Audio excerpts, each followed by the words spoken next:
సిద్దిపేట జిల్లా ములుగు మండలం అన్నాసాగర్ కు చెందిన యువకుడు బెంగళూరులో ఆత్మహత్య చేసుకోవడంతో అతని ప్రేమికురాలు కూడా అపార్ట్మెంట్ భవనం పైనుంచి దూకి ప్రాణాలు తీసుకున్న విషాద ఘటన చోటు చేసుకుంది.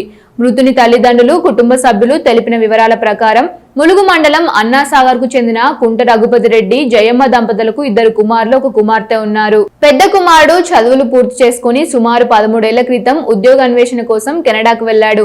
అక్కడి నుంచి 2 ఏళ్ల క్రితం కర్ణాటక రాష్ట్రంలోనే బెంగళూరుకు వచ్చి సాఫ్ట్వేర్ కంపెనీలో పనిచేస్తున్నాడు. ఇదే కంపెనీలో గతంలో అతనితో కలిసి చదువుకున్న మేడ్చల్, మల్కజ్గిరి జిల్లా మేడ్చల్ కు చెందిన బీబీ షాయాజీ సిరాజ్ మధ్య పరిచయం ఏర్పడి ప్రేమగా మారింది. కొంతకాలంగా సహజీవనం కొనసాగిస్తున్నట్లు సమాచారం. ఇద్దరు కలిసి బెంగళూరులోని కోతనూరులో ఉన్న అపార్ట్మెంట్ లో కలిసి ఉంటున్నారు. ఇద్దరి మధ్య ఏం జరిగిందో తెలీదు. ఆమె లేని సమయంలో ఈ సోమవారం ఉదయం యువకుడు నివసిస్తున్న అపార్ట్మెంట్ గదిలో ఉరివేసుకుని ఆత్మహత్య చేసుకున్నాడు. అదే రోజు మేడ్చల్ నుంచి బెంగళూరుకు వచ్చిన యువతి అతని గదికి వెళ్లి ఎంత పిలిచినా పలకలేదు. దీంతో సెక్యూరిటీ సిబ్బంది సహకారంతో తలుపులు పగలగొట్టారు.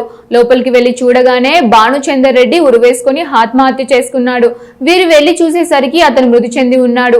ఈ దృశ్యం చూసిన బీబీ షాయాజీ సిరాజ్ తీవ్ర మనస్తాపానికి గురై అదే అపార్ట్మెంట్ లోని 17వ అంతస్తు భవనం పై నుంచి దూకి ఆత్మహత్య చేసుకుంది.